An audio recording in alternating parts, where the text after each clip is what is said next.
Bonjour, merci tout le monde. Je vais commencer avec une recognition que nous sommes sur la terre régionale des peuples Algonquins and Anishinaabe. We're on the traditional territory of the Algonquin and Anishinaabe people, and we express our gratitude for their generosity and patience. Miigwech. Mon nom, c'est Elizabeth May, je suis la chef de Parti vert du Canada, et aujourd'hui, c'est la fin d'une semaine extraordinaire pour nous. Of course, I planned this when I thought January 27th was the day Parliament would be resuming. What a good time to be sure that we'd finalized our election platform by having an in-person retreat with the shadow cabinet that I've been working with for years. And a lot of people, this is our first time in person since before COVID. So for a lot of people, it's the first time they met with each other. In order of what we're going to do today, I also want to stop and pause to recognize that this is the 80th anniversary of the liberation of Auschwitz, International Holocaust Remembrance Day.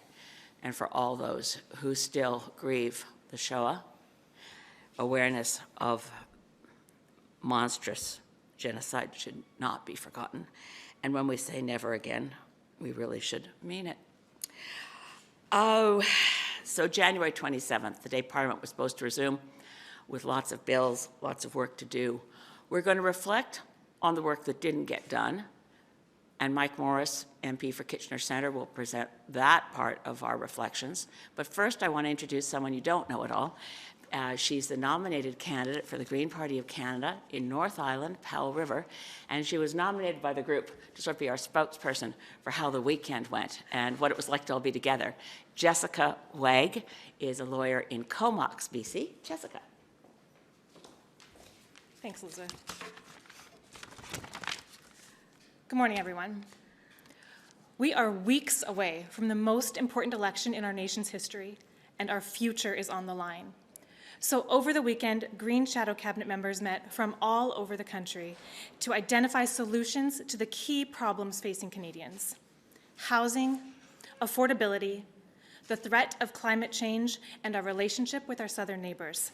And we really look forward to sharing these proposals with Canadians in the coming weeks. But let me be clear, this is a new, reinvigorated Green Party, and you can expect bold, decisively progressive proposals from us. Thank you. Yay. Thank you. And a lot of our shadow cabinet members couldn't make it in person, particularly those who are preparing for now what Doug Ford has in mind, an Ontario election. So I particularly want to single out our health critic who couldn't make it, Dr. Anne-Marie Zejlik. She is one of the pioneering physicians in Canada and certainly in Ontario on HIV/AIDS. She is the nominated candidate in Guelph. You'll certainly get to see more of her because she is, I think, quite likely to be the next member of Parliament from Guelph. Guelph is, of course, the home riding for the valiant and most effective opposition leader in Queen's Park, leader of the Green Party of Ontario, Mike Schreiner. So we like having double Green ridings. There are several across the country, and so at this moment I want to turn to Mike Morrice for his reflections on what didn't get done. The last time I gave a press conference, January 3rd, the world changed a lot for people in politics. On January 6th, c'est seulement une différence de 3 jours, mais il fait une grande différence avec la décision de M. Trudeau de son retraite et en même temps la course à la chefferie pour le Parti libéral. Mais maintenant, je donne la parole à mon cher collègue Mike Morrice. Well, thank you, Elizabeth. Wonderful to see you all this morning and wonderful to be joined by Shadow Cabinet. As Elizabeth shared, while Parliament is prorogued, the Green Caucus is continuing to work on behalf of Canadians and on behalf of our communities to get results, notwithstanding those parliamentary tools that are not available to us. As one example, the disability community continues to call to guarantee that the Canada Disability Benefit will be delivered as this government promised in Budget 2024 by July 1st. That means they must finalize the regulations before March 7th to ensure that regardless of the partisan theatrics of the day, that the disability community deserves to see not only a fixed, but a fully funded Canada Disability benefit. That's why Elizabeth and I wrote the minister responsible last week, calling for her to ensure that this government guarantees the Canada Disability benefit. We'll be meeting with her office later this afternoon to lift up the calls of the disability community, continuing, as I shared, to call to fix the Canada Disability benefit, and in the meantime, at the very least, to ensure that they guarantee that the meager version of the benefit previously announced is delivered regardless of the theatrics of the day. On this and so many others, whether it's related to the housing crisis, the climate, both Elizabeth and I are continuing to work on behalf of our communities, and will continue to do so until an election is called. Thank you. And following on from what Mike has said, and I feel really guilty not introducing all of our wonderful Greens from across the country, but it would take too long. I know you understand, but we have candidates and critics here right across the board, just like Trudeau's cabinet. Well, I think we get along better. But anyway, I'm so proud of having people here from Prince Edward Island, Dr. Stratton, Gadfly Stratton Fisheries critic from Nova Scotia, all the way through to British Columbia. And my husband's going to run in what used to be Mission Matsqui, Fraser Canyon, but it's been redistributed. But if I start introducing people, it'll take too long. I did want to say, apropos of Mike's comment, that we keep working. The day after House prorogued, I wrote to Justin Trudeau and all the other opposition party leaders, Pierre Poilievre and Yves-François Blanchet and Jagmeet Singh, and said, look, bills just died that we'd spent, the equivalent of millions of dollars of work, both within departments, by Parliament, by standing committees. A lot of these bills had gone through clause by clause amendments, bills that were so close to passage. For my community, Bill C-33 that would help us deal with freighters getting free parking in the Salish Sea and dragging anchors and threatening the survival of southern resident killer whales. If Bill C-33 could be singled out as having enough cross-party support to get passed quickly when the House resumes. C-71 to fix the lost citizenship issue. Ready to go. A lot of cross-party support could exist. I've asked the other party leaders to meet during this time that we have.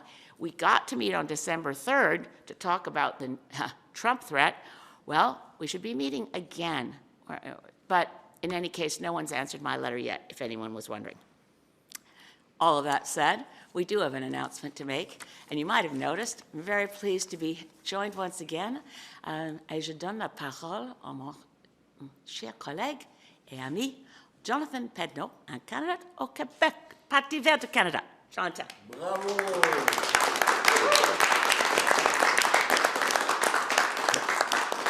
Merci, Elizabeth. Merci, Elizabeth. It's good to be back. It's good to be back with the amazing bunch of people behind me. They're top-notch, committed individuals fighting for a better Canada. And I couldn't be more humbled to stand here now with my friend Mike and with a mentor, a friend, this incredible national treasure that Elizabeth May is. I did leave politics, and now I'm back. And some of you might wonder why. Last year, early in the year, I did receive some fairly difficult, life-altering news about my health, something that, as a 34-year-old, was somewhat difficult to reckon with.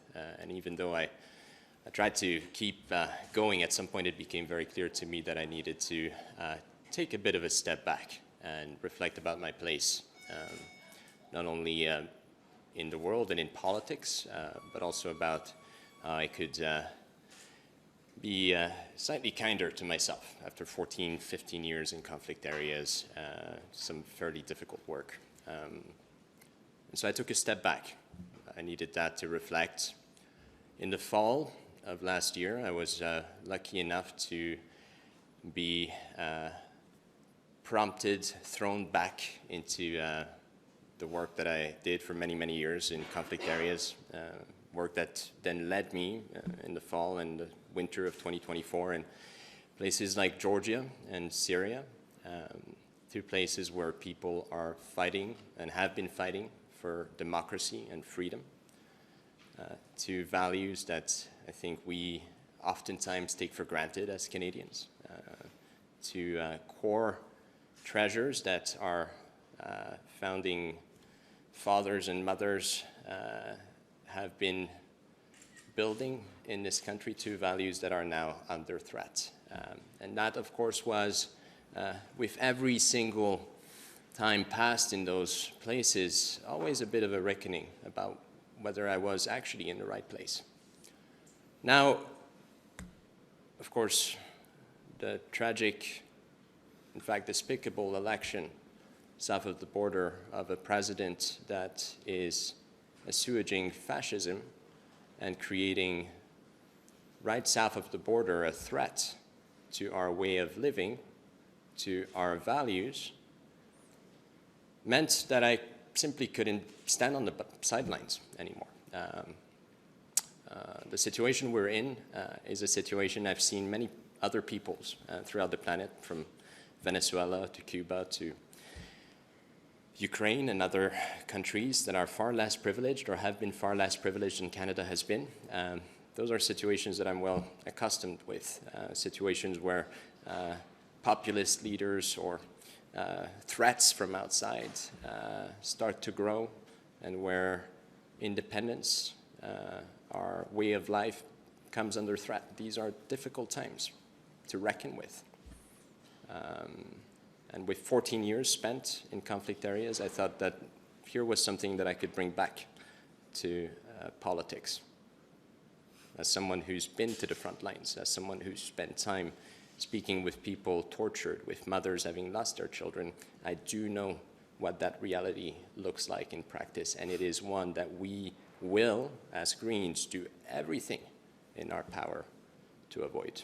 So I was extremely glad when the party reached out to me and asked me to come back to assume, pending a vote by the members, the position of co-leader for the Green Party of Canada.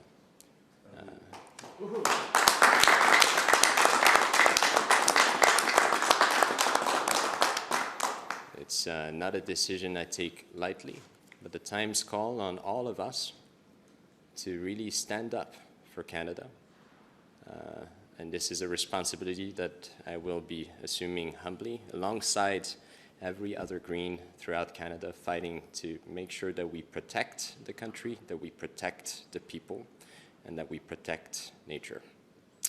En français, l'an dernier, puis pour être bien honnête, je ne m'attendais pas à être de retour en politique, mais l'an dernier, j'ai reçu des nouvelles qui étaient dévastatrices à l'endroit, à l'effet de ma situation de santé. Des nouvelles qui ont été difficiles à digérer pour un gars de 34 ans comme moi. Des nouvelles qui m'ont forcé à prendre un pas de recul pour réfléchir un peu à ma place en politique. Après 14 ans, presque 15 ans de travail en zone de conflit, c'était important pour moi de réfléchir à comment je pouvais continuer à contribuer tout en prenant soin de moi. Et donc, j'ai démissionné, comme vous le savez, l'an dernier.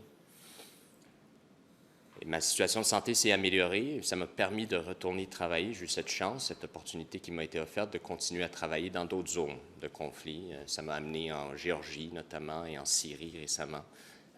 Deux endroits où les gens se battent pour la démocratie, pour la liberté. Deux valeurs fondamentales que tellement de Canadiens, moi y compris, trop souvent prenons pour acquises. Et là, évidemment, quand il y a eu cette élection désastreuse aux États-Unis, quand il y a eu cette montée, ce retour d'un Donald Trump sur stéroïdes qui promet une forme de fascisme juste au sud de la frontière, qui menace les Canadiens, qui menace notre souveraineté, nos valeurs, c'était juste impossible pour moi de rester sur la touche. Il fallait que je trouve la manière la plus efficace de revenir, parce qu'après 14-15 ans à être sur les lignes de front, à rencontrer des mères, des parents qui ont perdu leurs enfants, à interviewer des victimes de torture, je sais ce que ça signifie, cette situation dans laquelle on se trouve présentement, puis c'est une situation qu'on va tout faire comme Verts pour éviter ici au Canada. Alors, quand le Parti vert m'a approché pour me demander de revenir assumer les fonctions de co-chef suivant une ratification des membres, c'était impossible pour moi de refuser. Ce n'est pas une décision que j'ai prise à la légère, ce n'est pas un moment léger dans l'histoire de notre pays, mais c'est un moment qui nous demande de nous unir pour protéger le pays, pour protéger les gens, pour protéger la nature. Puis les Verts seront absolument au front lors de la prochaine élection. Merci.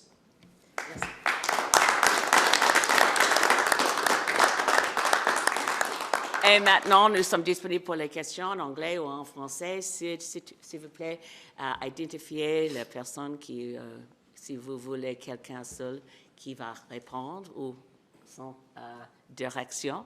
We'll make up our own minds and step forward, but open for questions. Thank you. When you last resigned, you spoke about internal roadblocks in the way of you becoming co-leader. What happened to those roadblocks? Is it the people that have resigned? Were they the roadblocks? There's been several resignations on the federal council, the party's Green Fund. Were those people the issue in standing in the way? There are always issues within every single party. Lots of people that are committed to various strong positions and visions, and that's something that we welcome in the Green Party of Canada, as opposed to something that we shy away from, as other parties often do. My resignation, as I said several times during the press conference, was for personal reasons. I am not going to use this opportunity right now to discuss my health situation more, but this is something that I will absolutely be doing in the weeks and months ahead. S'il y avait des obstacles à l'époque, ces obstacles-là sont-ils encore présents? On est absolument en route vers des élections. On est absolument focusé sur livrer une bonne performance électorale pour les Canadiens. Le Parti vert... Répondre à la question le en vous Parti projetant vert, vers l'avenir. Ma question ouais. est s'il y avait des obstacles quand vous avez démissionné à ce que vous devenez co-chef, est-ce que ces obstacles-là sont maintenant disparus? Les membres ont voté clairement lors d'une AGM en faveur de la co-chefferie. Il y a un support phénoménal au sein du parti envers ce modèle de gouvernance qu'Élisabeth et moi avons proposé lors de la course à la chefferie en 2022. Je suis de retour maintenant pour focusser sur l'avenir du Canada. C'est vraiment ce sur quoi on va mettre toutes nos énergies puis tout notre travail dans les mois, les semaines et les mois à venir. Yeah, I just add, there was the times that in the media, things that are for us as Greens normal, it takes time when you have a grassroots party and you work through, you have to have a general meeting. The members are the highest authority in our party. We couldn't decree there's co-leadership. It needed a meeting of members. We'd had a couple of meetings where simply ran out of time to deal with all the resolutions before us. So the meeting of members, as planned, and as Jonathan said, with phenomenal support, happened in mid-November. And we are following the rules of the party. And I didn't ever say there were obstacles. I know people read that into it, wanted to make more out of it. And as Jonathan said, he repeated many times in a very emotional press conference, especially for me, because I really hated to see him leave. But it was personal reasons. And as Jonathan has explained, he'll give you more details on that as when the time's right. Exact. What do you think the impact of party infighting has been on the Green Party's successes in recent years? Has it affected electoral success? Once again, the most important thing I can tell you today is that, as is evidenced by the people behind us, we are united and committed to delivering for Canadians at a time when there are no progressive alternatives out there. We will provide decisively, boldly progressive proposals for Canadians. I think Canadians struggle so much right now in their daily lives, in their daily, well, in the outcome when it comes to the climate emergency, our relationship with our neighbors to the south, with the cost of living situation. Those are the things that we are focused on, and those are the most important things for Greens right now. Je ne sais pas si vous avez envie d'éviter toutes les questions, mais pour être clair, là, elle vous a posé, ma collègue, une question très simple. Est-ce que ces chicanes internes vous nuisent, oui ou non? Les chicanes internes sont des histoires du passé. Ouais. Aujourd'hui, on est unis, puis on est absolument focusé sur... Pardon? Elles vous nuisent, ces chicanes-là? Comme j'ai dit, ces chicanes sont du passé. Ces chicanes sont du passé. In English? On est unis. Les chicanes are from before. Yeah. No, I mean, once again, you know, there are ups and downs in the lives of any single political party in this country. The Liberals went up, and then they went down, and now they're down, and God knows when they'll be up again. The Greens have been up, and they've been down, and now we're very, very up, and we'll keep going that way. And there's no looking back. Can you speak about the process moving forward? As far as I know, you're not co-leader yet. What is exactly your role right now? And going into the next election, are you, Ms. May, the only leader? How is this? The members will be voting on in the coming hours. I think an email will go out to members so that they can ratify the co-leadership question. And there will be further announcements in due time when it comes to the election, when it comes to our proposals. These are the things that will be focused on and happy to share at the right time when we have the answers. Party's rules in order to implement this change? No, the members have voted following a thorough debate. As far as I'm concerned, I was told that it takes about 2 years for the co-leadership process to be fully complete. There is no... Who's your source on that? Because that's not right. So we can talk later. It's not possible for him to be officially made co-leader before an election 2 months from now. So That's incorrect. Yeah, that's incorrect. May I just say quickly, I really don't think Canadians are fascinated by the Green Party of Canada's Constitution and our internal process for ratification of decisions to change the Constitution. As it happens, we adopted the model, just to give you a quick summary, you can check it out. There are many Green parties around the world that have co-leadership, some that don't. We've picked the model of the Greens of England and Wales, which is that co-leadership is an option, and the members decide in each election. Ever since the Greens of England and Wales adopted co-leadership as an option, they've gone into every election with co-leaders. So that we think the model works well, but it remains very flexible in England and Wales, and we are very pleased with the progress. And I would really like to talk about, you know, the climate emergency, the poly-crisis world in which we find ourselves, and the failures of leadership in this country and the threats that are global. We are very committed to ensuring that there's a party and candidates who stand up really proudly and say, we stand on guard for thee. We are not going to be afraid of a bully in the White House. We are not going to cower. We are going to be urging, as we did when I met with all the other leaders December 3rd, that we really assemble as a unified country, as Team Canada. I know it sounds trite, but somebody's got to stand up and say, Trump wants us divided. We should not face him divided. So what does that look like? Is that... You spoke about internal processes. We are going to have the report, the OG report tomorrow. Yes. So what do you expect on internal processes for all parties? Well, I'm very proud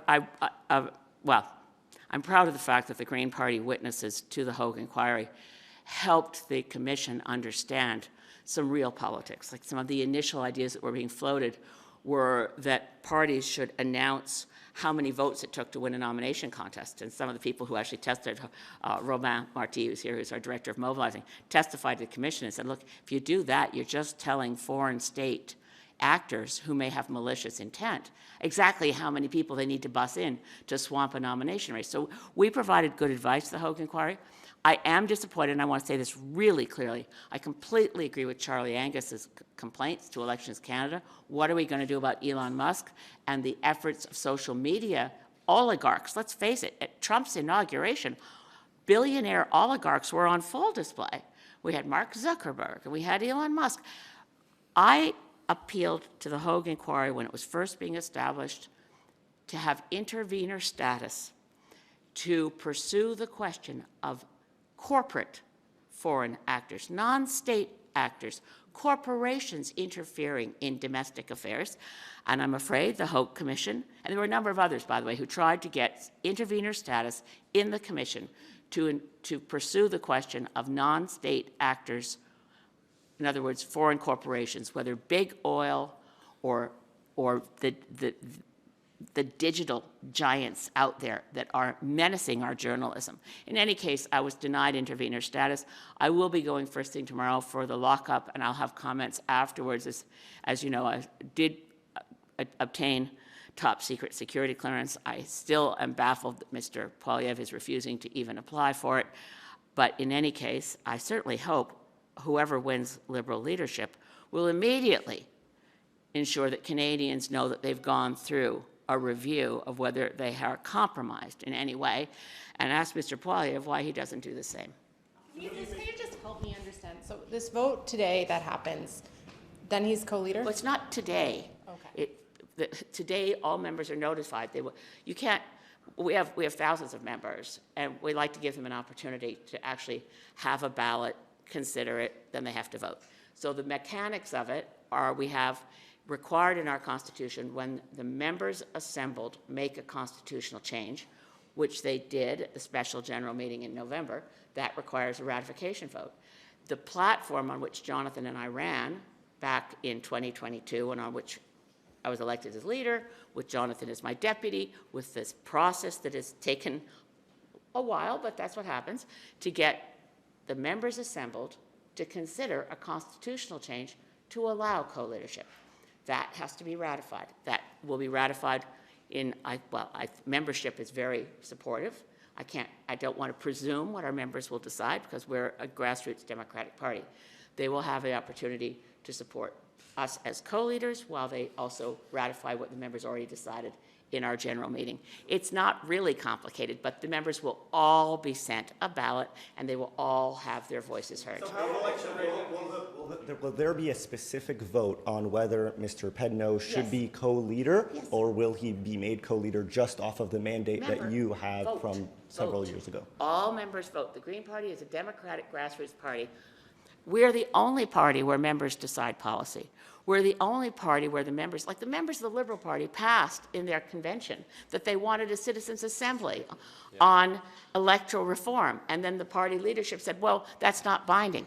When our members vote on policy, it is binding on us as leaders. So how election ready is your party? Do you have all your candidates lined up? You still have to vote on your main platforms? Like what, given the snap election, do you have a We will time have for a full that? slate of candidates. We have extremely exciting candidate announcements to be made in the future, but those often are, as in any party, up to the individual candidates to decide when they're ready to, in many cases, give up their day job because they've decided to become partisan and run for the Green Party. We are I feel very confident that we will be electing more Greens than we've ever elected before, and not just like for one region or one province. We'll be electing Green MPs from British Columbia, Ontario, Quebec, probably New Brunswick, Prince Edward Island, and as I said, with the Ontario election first, probably with Ontario Greens as volunteers, we will do everything we can to support the Ontario Green Party as it goes into a snap election that is, again, showing the cynical politics of Doug Ford, who already has a majority, who doesn't need a mandate to stand up for people or buy a new ball cap. He can do that all on his own. Est-ce que M. Trudeau, selon vous, Mme May, aurait la légitimité et la crédibilité de combler les 10 postes vacants au Sénat avant la fin de son mandat? Je pense que oui, nous avons un système de démocratie de Westminster. Le Premier ministre a tous les pouvoirs d'un Premier ministre. Il reste avec le cabinet du Canada, par exemple, de mettre sur pied les réponses à tarifs de M. Trump. Et toutes les choses que M. Trump menaçait de Maison-Blanc. Nous avons un gouvernement en place. Nous ne sommes pas sans gouvernement. C'est clair qu'il y a beaucoup d'incertitudes. Et pour les Canadiens, Canadiennes, les Québécois et Québécoises, beaucoup de questions. Qui est maintenant le chef, qui est le leader du Canada dans les relations avec M. Trump? Mais le cabinet reste avec les pouvoirs et M. Trudeau, je pense que ses efforts pour les réformes du Sénat, c'est très important pour notre démocratie. Il est une des choses dans son bilan où je pense qu'il a fait un bon job avec un comité indépendant des partis, indépendant le bureau du Premier ministre. Dans notre Constitution, il n'a pas le choix. Il doit choisir les personnes pour le Sénat. Mais il y a maintenant une approche où les Canadiens, avec les valeurs de service, fait leur application d'entrer le Sénat, et je pense qu'il a toute la crédibilité de poursuivre ses efforts. Et c'est probablement avec un autre, si on peut imaginer M. Poilievre, je pense que nous recul à l'époque où les sénateurs sont les partisans comme Pamela Wallin ou Mike Duffy, les gens avec un niveau de célébrité pour lever les fonds. Je pense que les sénateurs indépendants dans cette époque sont, et j'ai travaillé avec beaucoup de sénateurs pour les législations, pour les projets de loi, et je pense qu'ils sont un groupe extraordinaire. What do you make of some Liberal leadership candidates walking back on the carbon tax and the capital gains tax? They should be ashamed.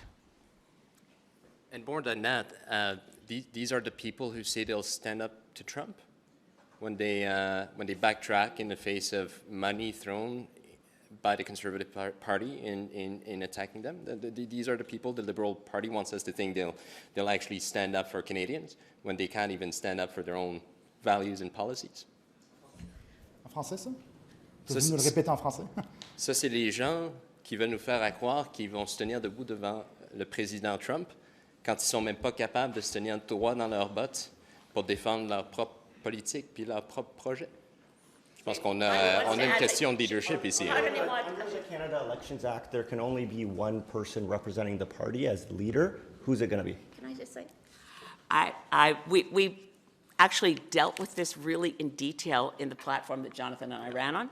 We took a page out of the Green Party of Germany, where their co-leaders, there could only be one person standing to run for chancellor. So that person was not Robert Habeck. He stood back, and Annalena Baerbock. She's now the German foreign minister. She was the co-leader of the Green Party in Germany, and she stepped up to run for chancellor because only one person could. We have discussions to be had about which one of us. There's certain things we will still be, if the members approve it, yes, co-leaders into the next election. This was in our platform in the course de la chefferie en 2022. Nous avons reste avec un niveau de engagement profond dans les positions de notre course à la chefferie que nous sommes comme co-chefs, mais fait les décisions avec une décision de consensus, and the members will always be in charge of accepting or rejecting, putting forward proposals. They've been a very active membership through several more special general meetings and more general meetings than are usual to resolve questions. But in that instance, what Annalena Baerbock and Robert Habeck did as an example, they were both co-leaders through the whole German election. It's just that only Annalena was running for chancellor. We will, assuming the members, and I don't assume, members will decide. But if the members decide that Jonathan and I are the first co-leaders of the Green Party of Canada, we will be co-leaders throughout the election. But we will identify those places where only one person in a party can have that role. There are certain things under the Elections Act where the leader must sign. And I also think, although it's not a rule, because we'll be the first, assuming, again, which I don't assume, that this passes through the membership, this will be the first time that a major national political party is represented by two people. And in that instance, we will also assume, I assume, that the Commission on Leaders' Debates, which has already sent us the rules and how we participate, will not want to find out that on one day it might be Jonathan in a debate, and on the other day it might be me in a debate. We will identify which one of us fills the roles that must be singular, and for the rest it'll be joint. Will Will the membership vote before the election? Of course. Okay, Of course. when? What would be the date of it? You'll have more information from us next week about this. The members will have 7 days to vote on a digital ballot that they are receiving in the course of today, in the course of the next few hours. There will be more announcements to be made with regards to the results, with regards to the decision Elizabeth and I will take, assuming the members are comfortable with the idea, with respect to who's going to take up the roles that Elizabeth described just now. I would also add, we're going to do it a lot faster than the Liberals tell Canadians who their leader is. We'll be having a result with the members voting that will be in well before March 9th. Yeah. You mentioned many provinces where the Greens hope to make some gains in the next election. If you have to, these are a lot of provinces. So if you have to pinpoint more strategically where the Greens are going to focus their energy, where is it going to be? Et Monsieur Pedneault, sur le Québec plus précisément, où pensez-vous que les Verts peuvent faire des gains? J'ai dit encore la liste stratégique, toutes les provinces que j'ai déjà mentionnées. Strategic. We will be electing Green members of Parliament in the provinces I've mentioned. And in other provinces, we are very grateful for how many Greens will run hard to improve and prepare for future elections. À Montréal, quelle circonscription? Je pense que les Québécois et les Canadiens, de manière générale, présentement, cherchent une manière de se retrouver eux-mêmes, de revoir, puis réentendre, se faire dire qu'au fin fond de nous-mêmes, là, on est du bon monde, on est du monde optimiste, puis on est du monde qui regarde l'avenir en souriant. Et là, les options qui leur sont proposées par Pierre Poilievre, par, bon, peu importe ce que les libéraux choisiront, là, par M. Singh, elles ne sont peut-être pas nécessairement super attrayantes. C'est des options qu'on a entendues au cours des dernières années avec M. Poilievre, avec M. Bon, on verra qui les libéraux vont choisir, mais de toute façon, les libéraux, tu changes le glaçage, le gâteau reste quand même la même chose. Fait qu'au final, je pense que nous, ce qu'on va faire, là où on va travailler le plus fort, c'est rappeler aux Canadiens qu'un Canada différent est possible. Qu'on n'a pas besoin d'avoir des gens qui dorment dehors dans la rue à moins 20, qu'on n'a pas besoin d'avoir cette anxiété au fond de nous-mêmes à la fin de chaque mois parce qu'on ne sait pas si on va être capable de payer notre loyer. Les solutions, elles existent. Ce qui manque en politique présentement, c'est du courage. Et c'est ça qu'on va amener pendant l'élection. Puis je pense que les gens vont bien répondre à ça, au Québec comme partout dans le reste du pays. Mentionner des circonscriptions spécifiques. Il y aura des annonces en temps et lieu. Okay. Mr. Pedneault, how would you stand up to Trump then, and how could federal Greens rally Alberta on side to Team Canada? Albertans are good, hardworking, loyal Canadians. So I don't know what you mean by rallying Alberta with the rest of the country. Well, who is Danielle Smith talking on behalf of? I mean, I think there's a lot of Albertans out there who are very unhappy with the way Danielle Smith goes down to Mar-a-Lago to, dine and wine with President Trump, someone who is actively threatening the sovereignty and the economic strength of our country. I think a lot of Albertans have serious questions about her leadership right now. For me, it is absolutely clear that Albertans they're Canadians. They love this country. They will fight for this country. They work already extremely hard for this country. And I don't see, I think what's lacking out here right now is a clear vision about who it is that we are as Canadians. And who we are as Canadians is a people that leaves nobody behind. Sadly, for the past 20, 30 years, politicians in this House of Commons have done just that. They've been leaving more and more people behind. And people are angry about it, and I absolutely understand it, and will be providing solutions to these problems because the nature of this country, once again, is one where we leave no one behind. Chantal, je peux ajouter quelques mots et après à Mike. One of the comparative advantages that Greens have that we don't talk about enough is that we are a global movement and a party. There are over 400 elected Green MPs around the world in countries that are also being threatened by Trump. Green MPs in Denmark, Green MPs throughout the European Union, and Greens in Ukraine. We are able to, and I think we need a global solidarity movement that stands up for democracy and against bullies in all kinds of ways, including defending the rights, human dignity, fighting poverty, and fighting a climate crisis that's galloping towards us. The advantage of being able to work, I'm meeting a little later today with a visiting member of parliament from Australia who's Green Party. There are Green Party coalitions and governments around the world. We want to pull together a global movement, and Canada, as a country, I want us as a country to stand up. We've got a portrait back there, Lester B. Pearson, he's way over there. But Canada led the world in inventing peacekeeping. Canada can lead the world by learning again what Lloyd Axworthy used to talk about as soft power. We remember why Canada is still respected in the world. We're coasting on a reputation, but we need to stand up to bullies, and we need to say to the rest of the world and to countries that feel threatened and people who feel threatened, we're with you. And that's going to be important to say out loud and a lot, and I hope to encourage whoever forms government after the next election to be a stronger force in the world. Anyway, I promise Mike. Mike, you've got to get to the mic again here. Just very briefly, Jonathan spoke about courage earlier. As Greens in this parliamentary session, we have brought forward that courage on behalf of Canadians to call out the corporate profiteering that has led to the affordability crisis that Canadians are in.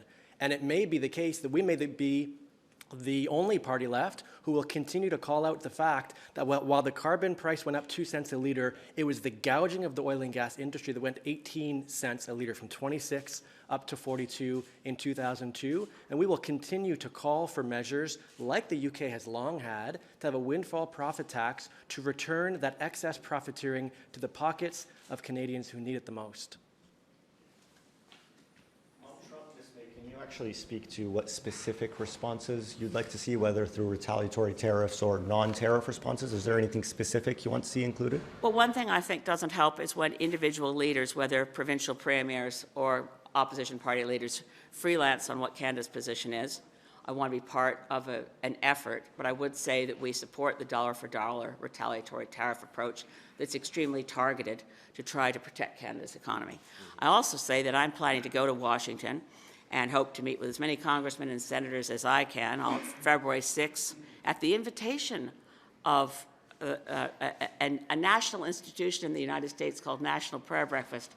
So I got my invitation. I guess since I had my debut on Fox News, they didn't go through very carefully their invitation list. But anyway, I've accepted the invitation. I'll be February 6th in Washington, and hoping to meet with as many people in the administration, Democrat members of Congress and the House and Senate, and Republican members of House and Senate, to do my best. And I've shared, in that meeting we had December 3rd, where all opposition party leaders and the Prime Minister were sitting around the same table. So what I mean about not freelancing, we were looking at what are the opportunities that Team Canada has to influence American lawmakers. And I said, what about the prayer breakfast? You know, that's February 6th. We should all go. So a few of us are going. But in any case, it is sort of it has been going for like, I don't know, 60, 70 years as an institution in the U.S.